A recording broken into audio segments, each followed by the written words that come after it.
محترم আমরা রবিউল আউয়াল মাস শুরু থেকেই নিয়ে একটা বিষয় আলোচনা করেছিলাম এবং সেই আলোচনায় আমাদের চলমান ছিল দিন যখন পরিপূর্ণ হয়ে গেছে সুতরাং দিনের ভিতরে কিছু ঢুকবেও না, দিন থেকে কিছু বেরো হবে না, না দিন থেকে কোনো কিছু ছাড়ার সুযোগ আছে, না দিন থেকে কোনো দিনের মধ্যে কোনো কিছু নতুন করে ঢোকানোর সুযোগ আছে।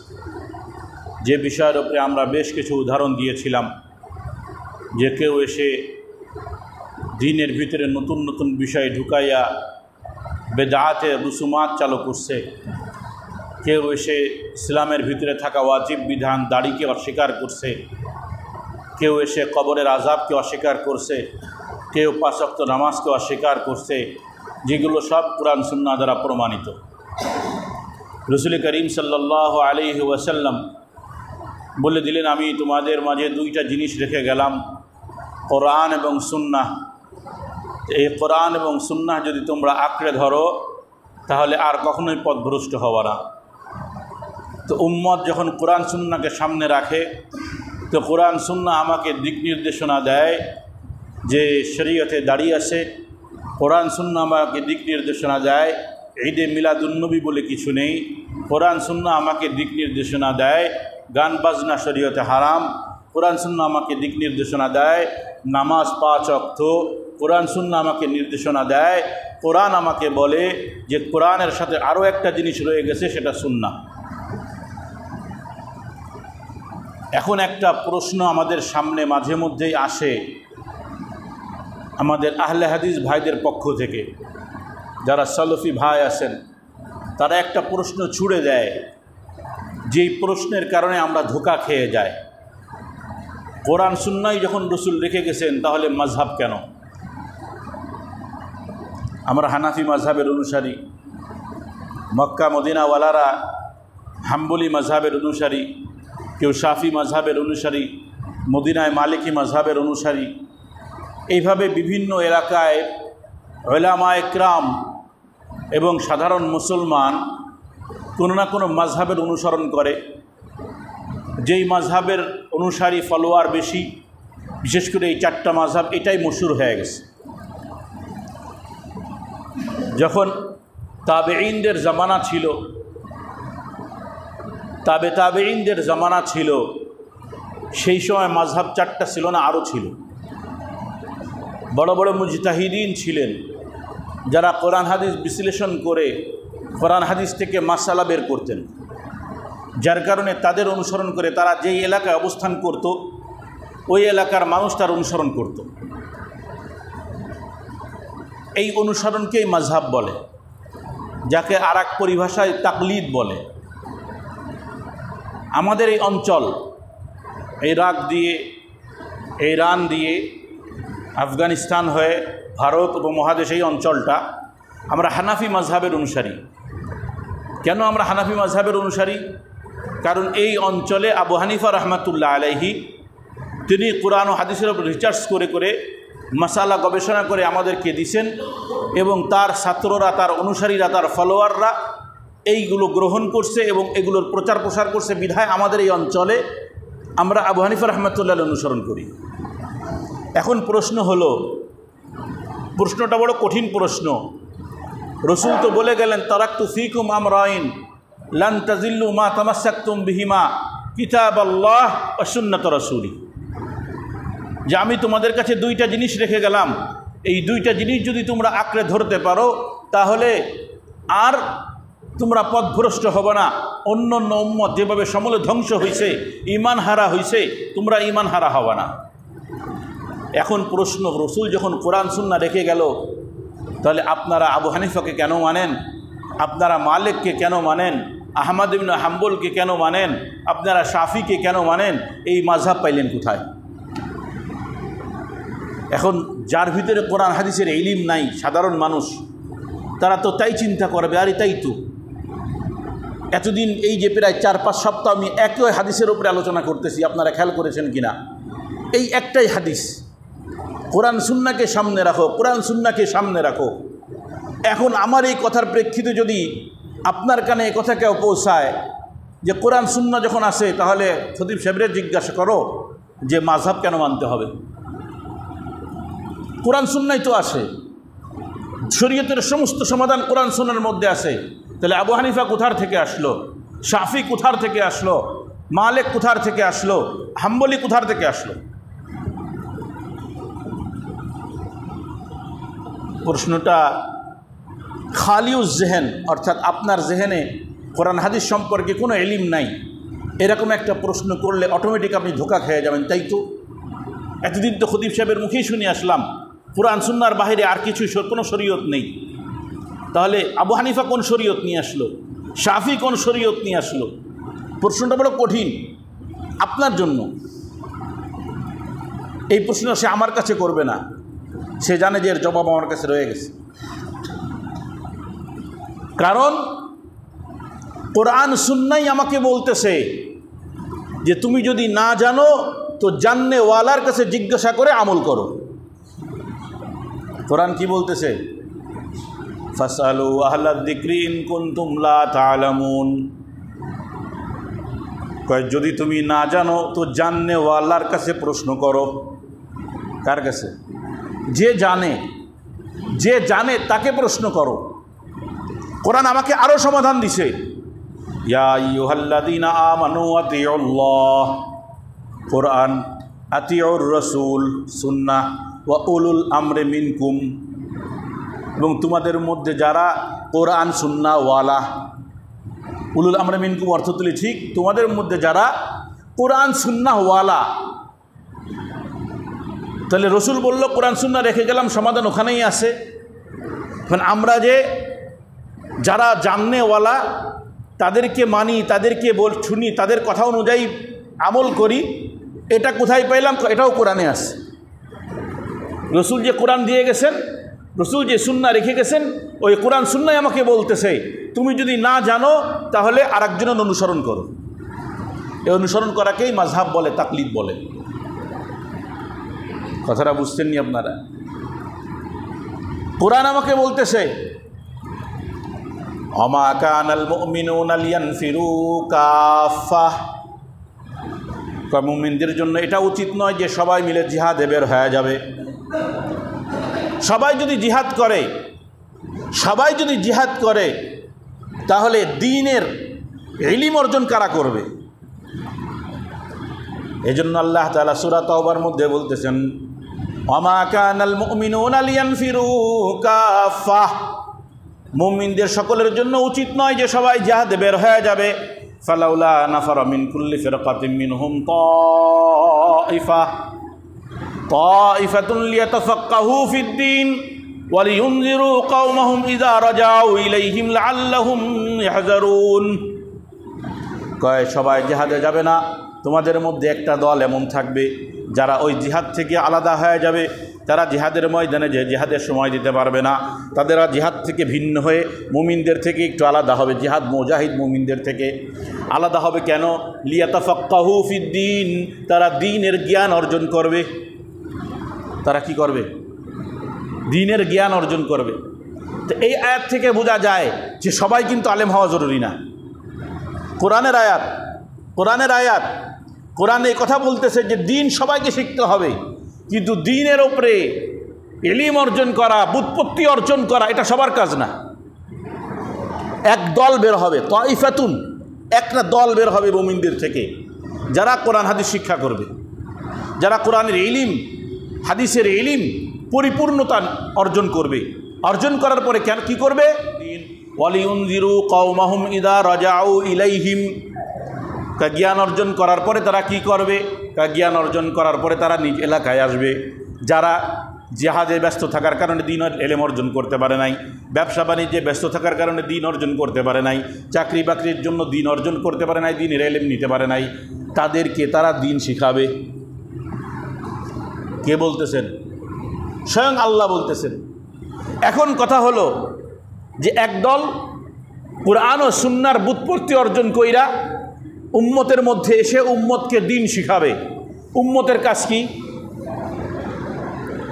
উম্মত তখন বলবে, যারে তুমি কোথার থেকে আসলে? রসুল তো বলে গেছে কোরআন সুন্নাহ আছে, তুমি বাদ, আমরা কোরআন সুন্নাহ পড়ে নি মনে। কোরআন কি সেটা বলছে? আল্লাহ তাআলা তো জানেন, তিনি তো খালেক, তিনি তো মালিক, তিনি আলিমুল গায়েব, যে সবাই কোরআন হাদিসের উপরে বুৎপত্তি অর্জন করতে পারবে না। তো যারা কোরআন সুন্নাহর উপরে বুৎপত্তি অর্জন করতে পারবে না, ইলম অর্জন করতে পারবে না, তাদের কাজ হলো যারা কোরআন ও সুন্নাহর ইলম অর্জন করেছে তাদের অনুসরণ করা। কথাটা বুঝছেন তো? এই জন্য আল্লাহ বলছেন, হ্যাঁ, একদল যাবে কোরআন হাদিসের ইলম অর্জন করবে, ইলম অর্জন করার পরে তাদের কাজ কি? ইলম অর্জন করছি, মোটামুটি কাজ শেষ, এবার যে ঘুমাই? না না না, ওয়ালিউনজিরু কওমাহুম ইযা রাজাউ ইলাইহিম। ইলম পাওয়ার পরে এখন কাজ হলো কওমের কাছে ফিরে যাও। ইলম অর্জন করা শেষ হয়েছে, কওমের কাছে ফিরে যাও। কওমের কাছে গিয়ে বলো এইটা দিন আর এটা বদ্দিন, এটা হক এটা বাতিল। লাআল্লাহুম ইয়াহজারুন, যাতে কওম বাতিল থেকে বাঁচতে পারে, জাহান্নাম থেকে বাঁচতে পারে। কোরআন আমাকে বলতেছে। সুতরাং কেউ যদি এখন আপনাকে প্রশ্ন করে কোরআন সুন্নাহ আছে, তো কোরআন সুন্নাহ থাকতে আমি আলেমদের মানবো কেন? কোরআন সুন্নাহ থাকতে আমি মাযহাব মানবো কেন? প্রশ্নটা আসলে একটা ধোঁকা। প্রশ্নটা কি? সারা জিন্দেগি মনে রেখেন, কেউ যদি আপনাকে এই কথা বলে কোরআন সুন্নাহ থাকতে মাযহাব কেন, বুঝবেন মারাত্মক এক ধোঁকায় ফেলতেছে আপনাকে। কারণ কোরআনই আমাকে বলতেছে যে যে জানে না সে জাননেওয়ালার কাছে যাবে, তার কাছে জিজ্ঞাসা করে দ্বীনের ওপরে চলবে। কোরআনই আমাকে বলতেছে একদল ইলম অর্জন করবে, তো আর একদল ইলম অর্জন করতে তারা সক্ষম হবে না, দুনিয়ার কাজে ব্যস্ত হয়ে পড়বে, জিহাদের কাজে ব্যস্ত হয়ে পড়বে। তারা এসে এলেমওয়ালাদের কাছ থেকে ইলম নেবে, জ্ঞান নেবে, দিন শিখবে। এটা দিলাম কোরআন দিয়ে। কোরআন সুন্নাহ দুটোটাই না। প্রশ্ন কি? কোরআন সুন্নাহ যখন আসে তো মাযহাব মানতে হবে কেন? তো কোরআন দিয়ে দলিল দিলাম যে মাযহাব কেন মানতে হবে। এবার আসেন সুন্নাহ। রাসূল করিম সাল্লাল্লাহু আলাইহি ওয়াসাল্লাম হযরত মুআয ইবনে জাবাল রাদিয়াল্লাহু তাআলা আনহুকে ইয়ামানে পাঠালেন শিক্ষক হিসেবে। ইয়ামানের যখন সম্প্রদায় যখন মুসলমান হয়ে গেল, তো মুআয ইবনে জাবালকে পাঠাইলেন যে যাও তাদেরকে কোরআন শিক্ষা দাও, তাদেরকে দিন শিক্ষা দাও। এখন উনি গুছাইছেন, খুব ভালো আমার দিকে খেয়াল করেন, আবু দাউদ শরীফের হাদিস, তিরমিজি শরীফের হাদিস, গুছাইছেন, গুছায় বের হচ্ছেন, রওনা দিতেছেন। তো রাসূল করিম সাল্লাল্লাহু আলাইহি ওয়াসাল্লাম যখন এমনভাবে বের করতেন কাউকে, তো রাসূল তার সাথে কিছু হাঁটতেন, কারণ এটা গুরুত্বপূর্ণ দায়িত্ব নিয়ে যাইতেছে। ওই এলাকায় তাকে দিনের কাজ করতে হবে, মেহনত করতে হবে, ইলম শিখাইতে হবে, তাদেরকে দিনের উপরে চালাইতে হবে। যেই কাজটা স্বয়ং রসুলের, সেই রসুলের কাজটা রসুল মুআয ইবনে জাবালকে দিয়ে করাইতেছেন ইয়ামানে।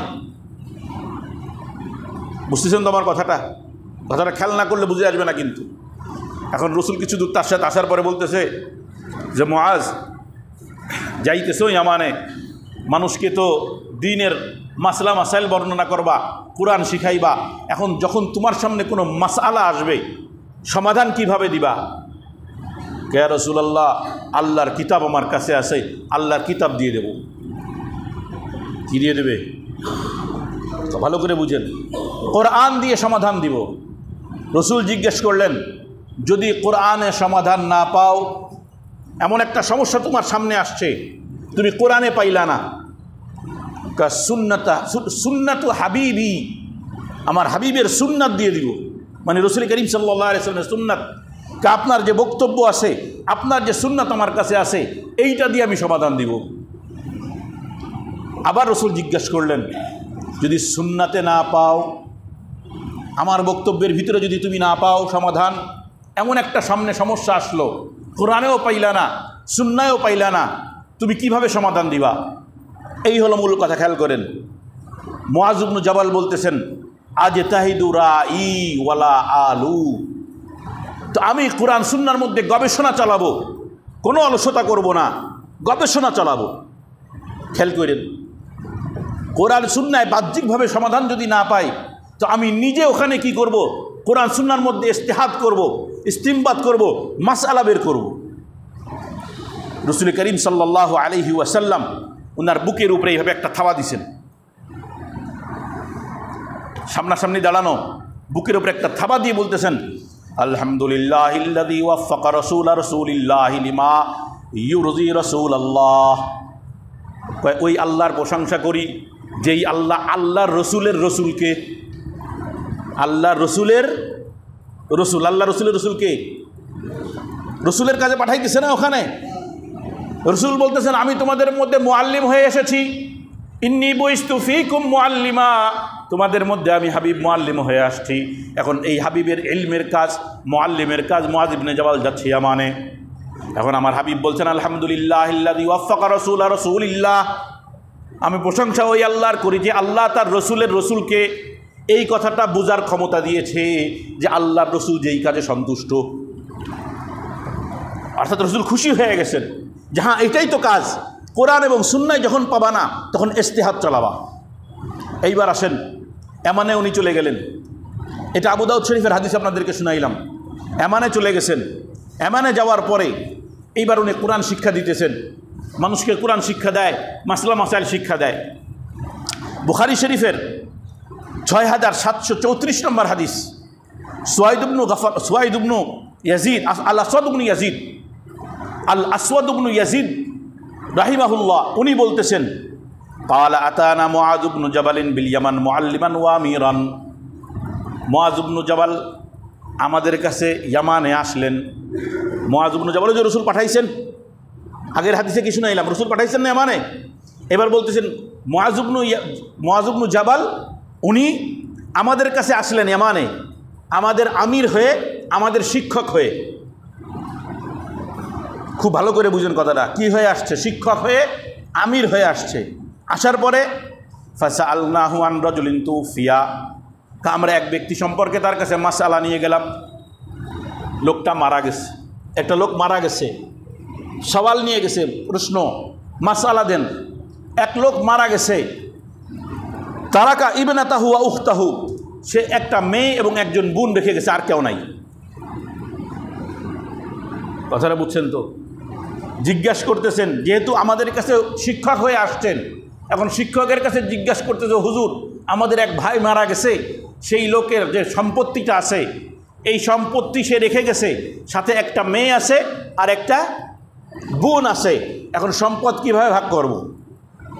মুআয ইবনু জাবাল বলতেছে, খেয়াল করেন, ফাআতাল ইবনাতা নিসফাহু ওয়াল উখতা নিসফাহু, যে উনি বোনকে অর্ধেক সম্পদ দিলেন আর মেয়েকে অর্ধেক সম্পদ দিয়ে দিলেন।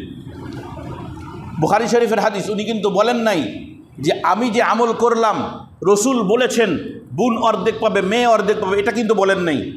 বরং ওনার কাছে প্রশ্ন করার পরে উনি কি করলেন, অর্ধেক সম্পদ বোন পাবে, অর্ধেক সম্পদ মেয়ে পাবে, যাও।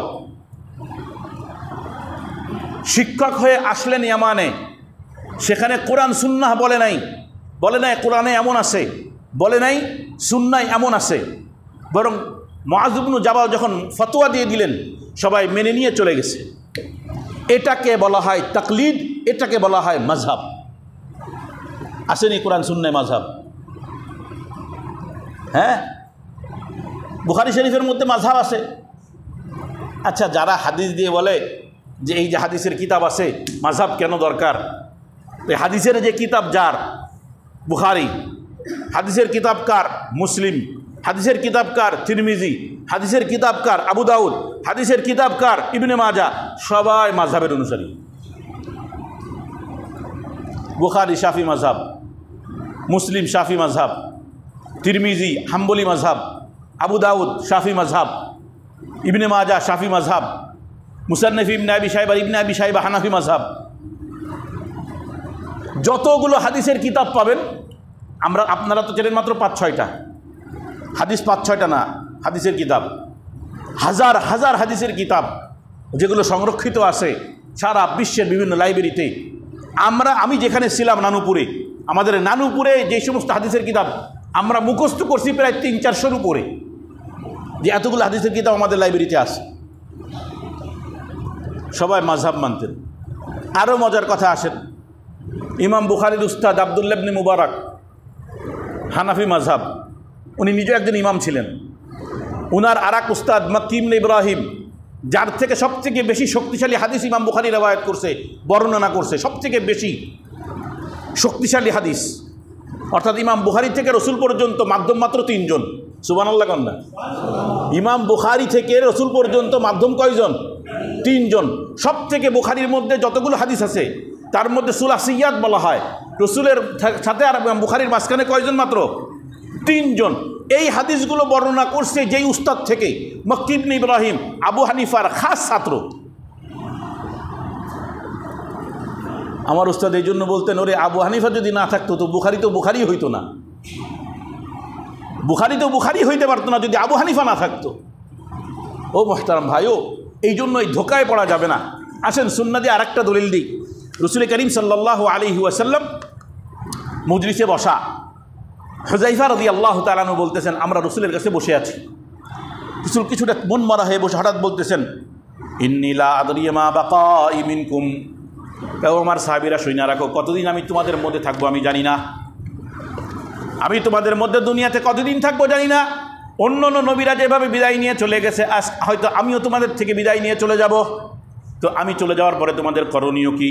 ফাক্তাদু বিল্লাযিনা মিন বাদি, আমার পরে যারা থাকবে তাদের অনুসরণ কইরো। ওয়া আশারা ইলা আবি বকরিন ওয়া উমর, ইশারা দিলেন আবু বকর এবং ওমরের দিকে। নবুয়াত চলে যাবে, নবী চলে যাবে, রাসূল বলে দিলেন আমি চলে যাব, তো আমার পরে তোমাদের করণীয় কি? আবু বকর এবং ওমরের অনুসরণ কইরো। এই অনুসরণ করার নামই হলো মাযহাব। আমার কথাটা বুঝছেননি? রাসূল চলে গেল, তাহলে সুন্নাত তো শেষ, কোরআনও পরিপূর্ণ, সুন্নাতও পরিপূর্ণ। তো কোরআন সুন্নাহ আছে, আবু বকরকে মানবো কেন? নাউজুবিল্লাহ, জোরে বলেন না নাউজুবিল্লাহ। কেন?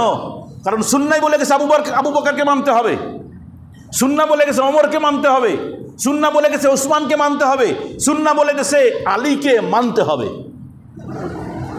ফাআলাইকুম বিসুন্নতি ওয়া সুন্নাতিল খুলাফায়ে রাশিদিন আল মাহদিয়িন। আমার হাবিব বলেন, তোমাদের জন্য আবশ্যক হলো আমার সুন্নাতকে আঁকড়ে ধরা আর আমার পরে খুলাফায়ে রাশিদিনের সুন্নাতকে আঁকড়ে ধরা। করছেনই ভবিষ্যৎবাণী। রাসূল বলতেছেন আমার পরে খুলাফায়ে রাশিদিন আসবে, যারা হেদায়েত প্রাপ্ত। পুরা উম্মত একমত, পুরা উম্মত একমত, মুআররিখিন ইতিহাসবিদরা সবাই একমত যে রাসূলের পরে 4 জন ছিলেন এমন খলিফা যারা মাহদিয়িন রাশিদিন, তাদের ব্যাপারে চুচেরা কোনো দোষ নাই। আবু বকর, ওমর, উসমান, আলী। ও মুহতারাম ভাইও, তো রাসূল তো আগেই বলে গিয়েছিলেন খুলাফায়ে রাশিদিনের সুন্নাতকে আঁকড়ে ধরতে হবে।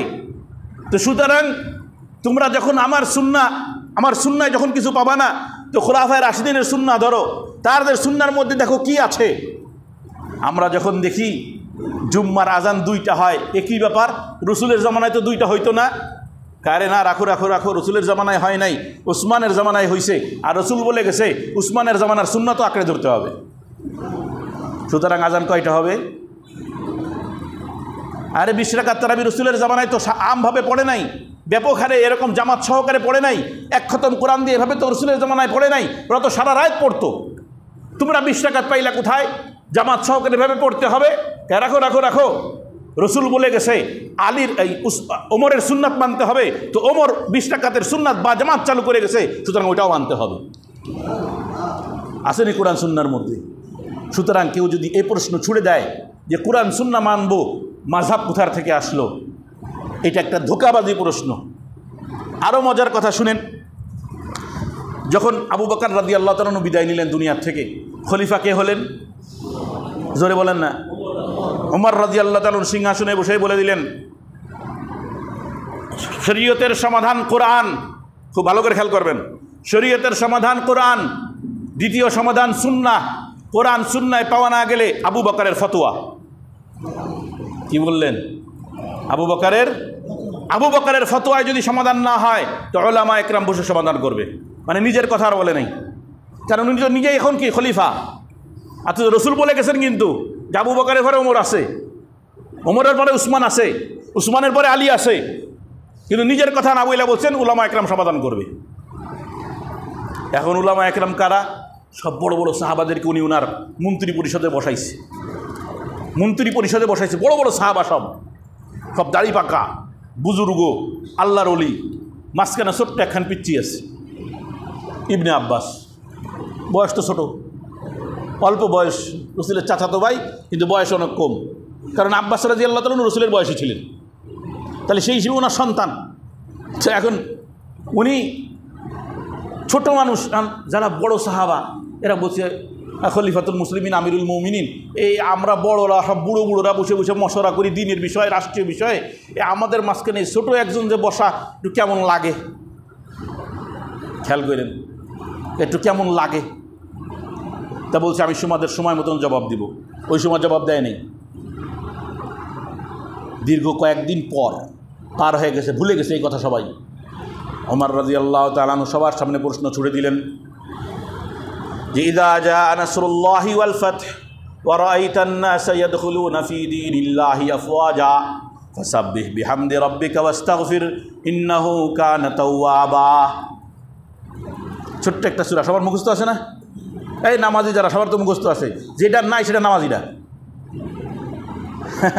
এই সূরা যার মুখস্থ নাই সে কিনা নামাজি না। কারণ নামাজ পড়লে 4-5টা সূরা মুখস্থ করে, তার মধ্যে এই একখান কুল হুয়াল্লাহু আহাদ, নাস, ফালাক, ওয়াল আসর, এই যে নাসর, আসর আর নাসর, এই দুইটা সবার মুখস্থ থাকে।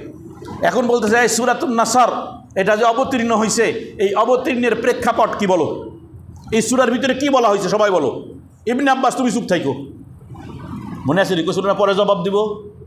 সবাই তো বড় বড় হুজুর, সবাই বলে এখানে রসুল আল্লাহ তাআলা বলেছেন ফাতে মক্কা হবে, ফাতে মক্কার পরে সবাই বেশি বেশি ইসলাম গ্রহণ করবে, অনেক বড় বড় দলরা এসে ইসলামের বিজয়ী হবে। সবাই এরকম জবাব দিতেছেন। এখন সবার জবাব দেওয়া শেষ। ওমর রাদিয়াল্লাহু তাআলা বলতেছেন ইবনে আব্বাস তুমি বলো এই ছোট্ট সূরার ভিতরে কি বলা হয়েছে? ইবনে আব্বাস রাদিয়াল্লাহু তাআলা আনহু বলেন এই সূরার মধ্যে আমার হাবিবের মৃত্যুর সংবাদ দেওয়া হয়েছে।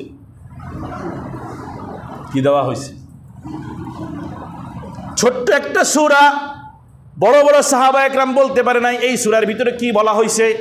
সবাই অর্থের দিকে তাকায় বলল ফাতহে মক্কার ঘোষণা দেওয়া হয়েছে। কিন্তু ইবনে আব্বাস ছোট্ট একজন সাহাবী, কিন্তু এলেমে বড় ভারী, এলেমে বড় ভারী।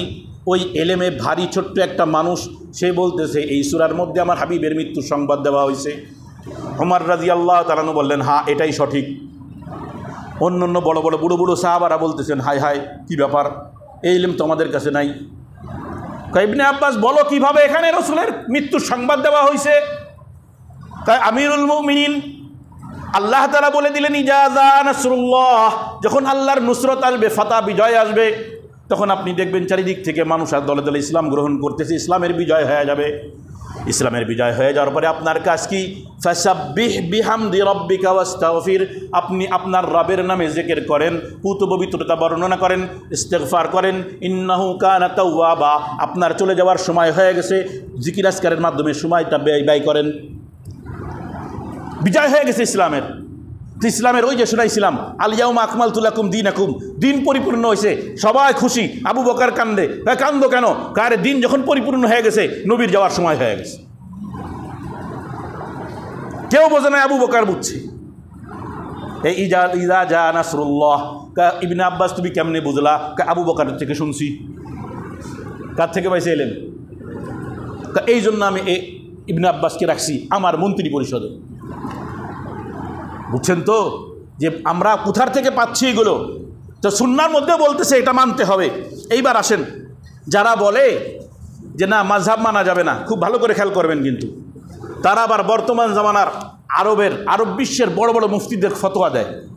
তারা বলে যে না মাযহাব দরকার নেই, এই নাই সেই নাই ইত্যাদি, না তারা এই কথা বলে। আমার দিকে খেয়াল করেন, দেখেন শেখ ইবনু বাজ রাহিমাহুল্লাহ 1999 সালে তার মৃত্যু। ওই সময় আরবের সবথেকে বড় ফতোয়া বোর্ড ফতোয়া লাজনাতি দায়েমা, এটা একটা বোর্ড। এই বোর্ডের থেকে ফতোয়া বের করে এখন বই আকারে ছাপা হয়ে গেছে। সেখানে আমাদের সলফি ভাইয়েরা বলে কোরআন সুন্নাহ আছে, মাযহাব মানা লাগবে না। আর এই ইবনুল বাজ রাহিমাহুল্লাহ উনি কি বলেন? উনি বলতেছেন দেখেন, কালা ইবনু বাজ, এই ফতোয়া লাজনাতি দায়েমা এই ফতোয়ার কিতাবের মধ্যে উনি বলতেছেন ইন কানা কাদিরান আলা ইস্তিমবাতিল আহকামি বিনফসিহি মিন আদিল্লাতিহা, কোনো ব্যক্তি যদি কোরআন সুন্নাহ রিসার্চ করে, আমার দিকে খেয়াল করেন, কোরআন সুন্নাহ রিসার্চ করে নিজে মাসালা বের করতে পারে, কোরআন সুন্নাহ রিসার্চ করে নিজে মাসাইল বুঝতে পারে, ওয়াজাবা আলাইহি আই ইয়াউদা বিমা যাহারা লাহু, তার জন্য আবশ্যক কোরআন সুন্নাহ অনুযায়ী নিজের জীবনকে চালানো। সুতরাং মাযহাব মানা লাগবে না। এখনো কথা শেষ হয়নি কিন্তু। 2 নাম্বার, ওয়া ইন কানা গায়রু কাদিরিন আলা ইস্তিমবাতিল আহকাম, কিন্তু কোনো ব্যক্তি যদি কোরআন সুন্নাহ গবেষণা করে মাসালা বের করতে না পারে তার কাজ কি? কাল্লাদা ইমামাম মিন আইম্মাতিল মুসলিমিন আল মুক্তাদা বিহিম, সে মুসলমানদের কোনো একজন ইমাম, ফকিহ ইমামদের কোনো একজনের অনুসরণ করবে। কোনো একজন বলছে, কিন্তু বলে নাই 4 জনেরই মানতে হবে। একজনের কথা কেন বলছে আমি একটু পরে এটা বুঝাবো, যে একজনের কথা কেন বলল। সবাই বলে যে মাযহাব যদি মানতে হয় একটা মানতে হবে, 4 মাযহাব একসাথে মানবো, তা হবে না। কেন বলে এটা একটু সংক্ষিপ্ত করে বোঝাবো ইনশাল্লাহ। সময় তো শেষ হয়ে গেছে, আর কি বোঝাবো আপনাদের, কথা শুরু করার আগে শেষ হয়ে যায় না। তো এখন কথা হলো যে একজন, এই যার কথা দিয়ে তারা দলিল দেয় সেই বলতেছে যে এখন বলেন তো, আপনাদের সাধারণ মানুষ যারা আছেন, যাদের আরবি সম্পর্কে জ্ঞান নাই, আরবি ভাষা লুগাত সম্পর্কে জ্ঞান নাই, তারা কোরআন থেকে কোনো মাসালা বের করতে পারবেন? হাদিস থেকে কোনো মাসালা বের করতে পারবেন? তো উনি তো বলে দিল যে যে ব্যক্তির এই ক্ষমতা নাই, কাল্লাদা ইমাম মিনাল আইম্মাতিল মুসলিমিন, মুসলমানদের ইমামদের কোনো একজন অনুসরণ করা লাগবে। এইবার আসেন মূল কথায় আসি। কোরআন সুন্নাহর 80%, আমার দিকে খেয়াল করবেন, সারা জীবন এই কথাটা মনে রাখবেন, কেউ আপনাদেরকে আর ঠকাইতে পারবে না, ধোকা দিতে পারবে না ইনশাআল্লাহ। কোরআন সুন্নাহর 80% ক্লিয়ার, যেখানে কোনো ব্যক্তির অনুসরণ করা লাগে না। যদি আপনি কোরআন সুন্নাহ পড়তে পারেন, বুঝতে পারেন, 80% কোরআন সুন্নাহ, এখানে কোনো ইমামের অনুসরণ করা লাগে না। 20%, মাত্র 20% অনুসরণ করা ছাড়া কোরআন সুন্নাহ মানা সম্ভব না। অনুসরণ করা ছাড়া কোরআন সুন্নাহ মানা সম্ভব না। 80% আপনি যদি কোরআন সুন্নাহ বুঝে পড়তে পারেন, কোনো ইমামের অনুসরণ করা লাগবে না। উদাহরণস্বরূপ, আহাল্লাল্লাহুল বাইআ ওয়া হাররামার রিবা, আল্লাহ বলল ব্যবসাকে আমি হালাল করেছি আর সুদকে হারাম করেছি। আবু হানিফাকেও মানা লাগবে না, শাফিকে মানা লাগবে না, হাম্বলিকে মানা লাগবে না, মালিককে মানা লাগবে না, আমাকেও মানা লাগবে না। আমার কথা বুঝছেন তো? আপনি কোরআন পড়ছেন, কোরআন পড়ে বুঝছেন যে আল্লাহ সুদকে হারাম করছে, ওখানে কোনো ইমামের কথা চলবে না, আল্লাহর কথা চলবে। বুঝছেন নি? এইরকম 20%, 80% কোরআন এবং সুন্নাহ ক্লিয়ার। এখানে বলার দরকার নাই যে এখানে আবু হানিফা কি বলেছে, এখানে অমুক ইমাম কি বলেছে, প্রয়োজনই নাই, এবং উলামা একরাম বলেও না। মাত্র 20%। কত? 20% কোরআন এবং সুন্নাহর অংশ, যেখানে তাকলিদ ছাড়া মানাই সম্ভব না। এই 20% 3 ভাগে বিভক্ত। কয় ভাগে? আমার দিকে খেয়াল করবেন, 3 ভাগে। এই 20% কয় ভাগে বিভক্ত? 3 ভাগে। 1 নম্বর ভাগ, কোরআনের মধ্যে অথবা সুন্নাহর মধ্যে বৈপরীত্য দেখা দিছে। উদাহরণস্বরূপ, যেটা আপনারা বুঝবেন আমি সেটা বলতেছি। এক হাদিসে আছে রুকুর পরে হাত তোলো, আর এক হাদিসে আছে হাত তুলিও না। আমাদের আহলে হাদিসেরা হাত তোলে আর আমরা তুলি না, তাই না? আসলে হাদিসে আছে, এক হাদিসে আছে হাত তোলো, আর এক হাদিসে আছে রাসূল হাত তোলে নাই। এখন আপনি কি করবেন? এই 20%-এর এক অংশ, 3 ভাগ করছি না 20%-এ, এক অংশে এমন আছে যে হাদিস বাহ্যিকভাবে দেখলে সাংঘর্ষিক। এক জায়গায় বলে ওয়ালাদ-দাল্লিন, আমিন, আসতে বলো। আর এক হাদিসে আছে দাল্লিন, আমিন, জোরে বলো। এই যে বৈপরীত্য হইল নি, এইখানে এসে ইমামদের মানা লাগবে। কারণ আপনি আর আমি যখন আম মানুষ, আমাদের ক্ষমতা নাই যে এই 2টার ভিতরে কোনটা সঠিক কোনটা নিব। ভালো করে বুঝেন। হুজুর ওই যে আমিনের হাদিস যে শক্তিশালী, যখন আপনি বলবেন যে না আবু হানিফা শাফি যা বলছে তাই নেব, যেটা হবে সেটা নেব, না মানার দরকার নেই তো। এই আমিন জোরে বলার আসতে বলার মধ্যে শক্তিশালী কোনটা দেখো। কোনটা? আমিন জোরে বলার হাদিস। কেমনে বুঝলা? এই দেখো ওই কিতাবও তো না এখানে, এই যে দেখো এই বাংলা কিতাবের মধ্যে লেখা আছে। এই বাংলা কিতাব লেখাটা কার? আমার প্রশ্নটা বুঝুন। কিন্তু আপনারা যখন বলবে এই যে বাংলা কিতাবে লেখা আছে এই বুখারী শরীফের হাদিস, এই মুসলিম শরীফের হাদিস, এটা সহিহ হাদিস, সুতরাং এইটা মানতে হবে। আচ্ছা, এই যে লেখা বাংলা কিতাবটা কার? ধরেন আমার লেখা, ধরে নেন আমি লিখছি। তো আপনি যখন আমার লেখা কিতাব দেখাইতেছেন, যে আমি বুখারী শরীফের বাংলা করেছিলাম, সেই বাংলা আপনি দেখাইতেছেন, আপনি বুখারী শরীফ মানতেছেন নাকি আমার লেখা অনুসরণ করতেছেন? কারণ আপনার মধ্যে তো বুখারী শরীফের হাদিস থেকে গবেষণা করে বের করার ক্ষমতা নাই। আমার ভিতরে ছিল, আমি লিখে দিয়েছি কিতাবে বাংলায়। তখন আপনি আমার কথা অনুযায়ী বলতেছেন এই হাদিসটা সহিহ না জয়ীফ, এইটা তো অনুসরণ করলেন। আপনি যে বললেন অনুসরণ করবেন না, কোরআন সুন্নাহ যথেষ্ট। আমার কথা বুঝছেন নি আপনারা? সূক্ষ্ম কথা কিন্তু। অর্থাৎ আপনি যে বাংলা বুখারী শরীফ পড়তেছেন, ওটা কিন্তু বুখারী শরীফ পড়তেছেন না, বরং আমি বাংলা বুখারী শরীফ লিখে আপনার সামনে দিয়েছি, আপনি আমার মতটাকে নিচ্ছেন। আমার কথা বুঝছেন নি?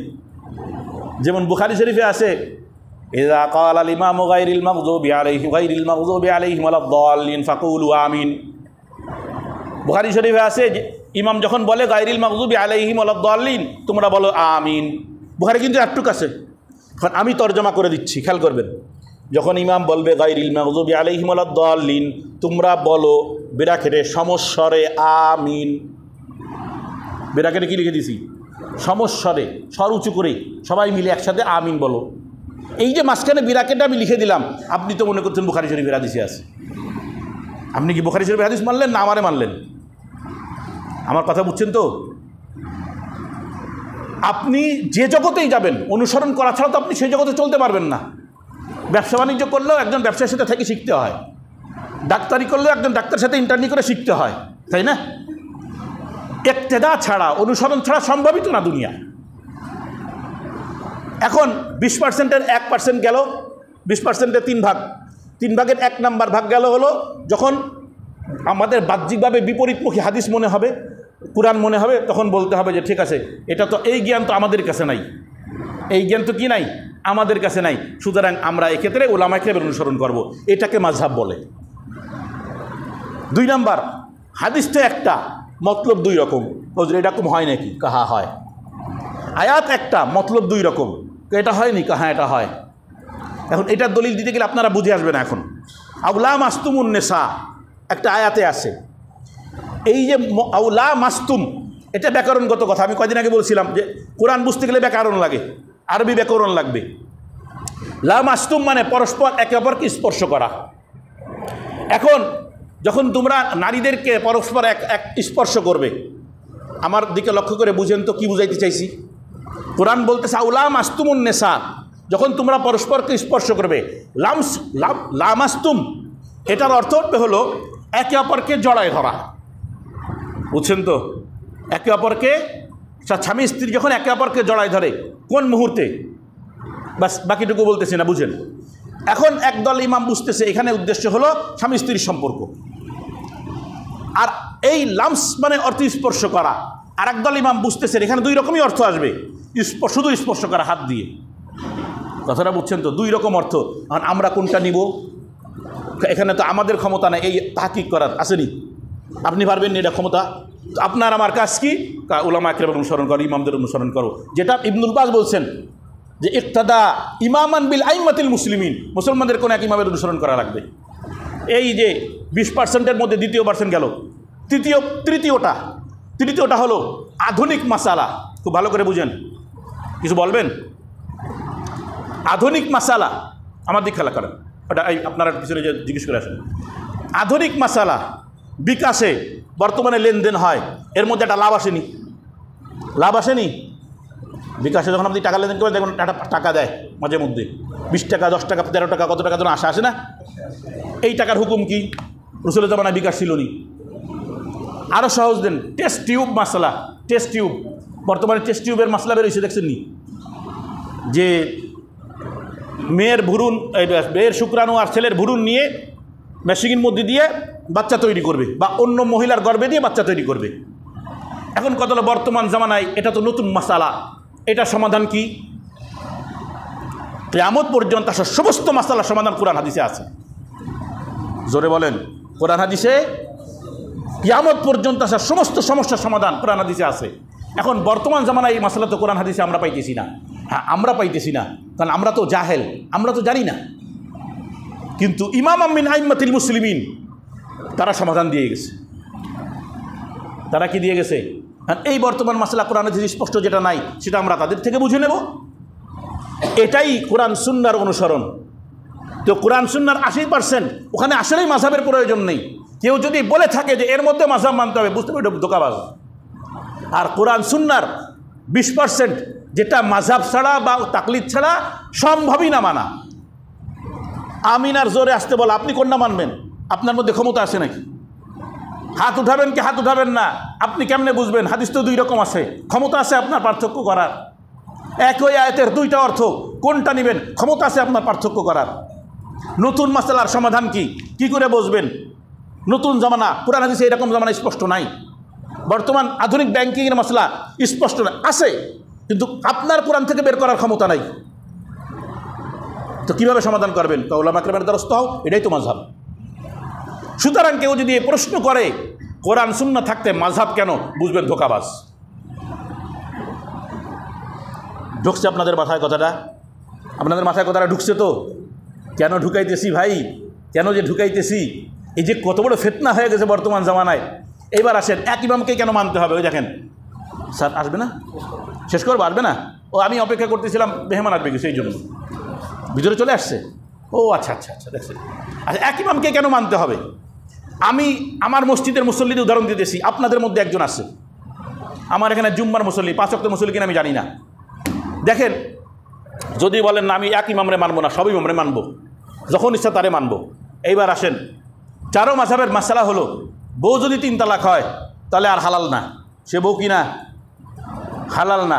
এ মাসলা আমি নারী নির্যাতন বিষয়ক আলোচনায় এবং নারী অধিকার বিষয়ক আলোচনায় বারবার বলেছি। ফলে ওই মুসল্লি যেহেতু আমার মুসল্লি, মসজিদে বৈশা শুনছে, হল হয়ে গেছে মাসলা যে 3 তালাক দিলেই বউ আর হওয়া যাবে না। বুঝছেন তো? কারণ সে তো হানাফি, সে তো মালিকি, শাফি, 4 মাযহাবই একই কথা বলে যে একই সাথে এক জায়গায় বসে তুই বউরে করছে 1 তালাক 2 তালাক 3 তালাক রাখ। কারণ আমরা তালাক তো দিলে আর ধরে রাখি না, একসাথে কয়টা মারি। হ্যাঁ, এবার হুশ থাকে না, কয়টা দিছিস? 3টা তো দিছি, বাপ মারও নাই দিছি। এখন ওই লোক বন্ধুবান্ধবদের চাপে আমার ফোন লাগাইছে। খেয়াল করেন, কেন এক ইমামকে মানতে হবে? কেন ফোন দিছে আমাকে, হুজুর ঘটনা ঘটে গেছে, এই ঘটনা বিস্তারিত আবার বলছে। বরাবরে বললাম তালাকের মাসলা এটা লিখিত দিতে হয়, মৌখিক বললে সমস্যা হয়, পরে ধোকাবাজি করে। বললাম আপনি লিখিত দিয়ে দেন, হোয়াটসঅ্যাপে আমাকে লিখিত পাঠান, আমি ওটা প্রশ্ন আকারে লিখে আপনার কাছে পাঠায়া আমি ফতোয়া দিয়ে দেবো কালকের মধ্যেই। ও তো বুঝে ফেলাইছে, কারণ ও তো আমার মুসল্লি। 3 তালাক যেহেতু মারছে, তো স্বাভাবিক, সুযোগ আর নাই। সকালবেলায় আরেকজনকে ফোন দিলাম যে আপনার এক বন্ধু আমাকে ফোন দিছিল, সে কোথায়? হুজুর বলতে তো পারতেছি না, যোগাযোগ তো আর করে না। এরপরে সে আমাকে ফোন দিয়েছে, হুজুর দরকার নেই, মাসলার সমাধান আমি পাইছি, আর লাগবে না। তবে আলহামদুলিল্লাহ হয়তো পেয়ে গেছে, খুলনার দারুল উলুমে নিয়ে আসতে পারে।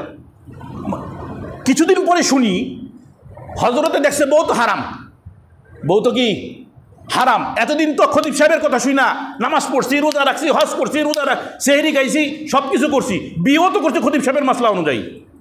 কিন্তু বউ যখন হারাম হয়েছে, খতিব সাহেবের মাসলা তো হারাম, তো এখন আর খতিব সাহেব বাদ। কোথায় যাবো? কয়েক গুলনায় চলে যাও। গুলনায় যে ফতোয়া নিয়ে চলে আইছে, খেয়াল করেন, গুলনায় যে ফতোয়া নিয়ে চলে আইছে, বউ হালাল, নাউজুবিল্লাহ। এবার বলছেন তো ইমাম একটারই কেন মানতে হয়?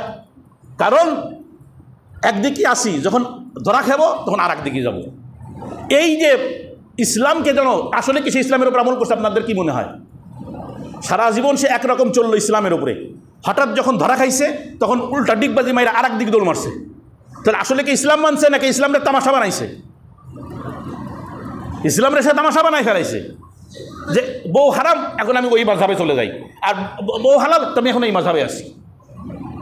চিন্তা করছেন নি কারবারটা? আল্লাহ তাআলা হেফাজত করুক। এই জন্য ইমাম একজনকে মানতে হবে। সমস্ত উলামা একরাম, এই ইবনুল বাজও বললেন ইক্তাদা ইমামান বিল আইম্মাতিল মুসলিমিন, একজন ইমামকে মানা লাগবে। আল্লাহ তাআলা আমাদেরকে বুঝদান করুক। মাথার মধ্যে এই কথাটা ধরে রাখবেন। কেউ যদি আপনাদেরকে বলে কোরআন সুন্নাহ থাকতে কেন আমি মাযহাব মানবো, বুঝবেন ধোঁকাবাজ। কারণ মাযহাবের কথা কোরআন সুন্নাহতেই আছে। আমি আপনাদেরকে মাত্র কয়েকটা দলিল দিছি, মাত্র কয়েকটা। আল্লাহ তাআলা আমাদেরকে বুঝদান করুক, হেদায়েত দান করুক। আখিরু দাওয়ানা আলহামদুলিল্লাহি রাব্বিল আলামিন। Please subscribe now if Hassan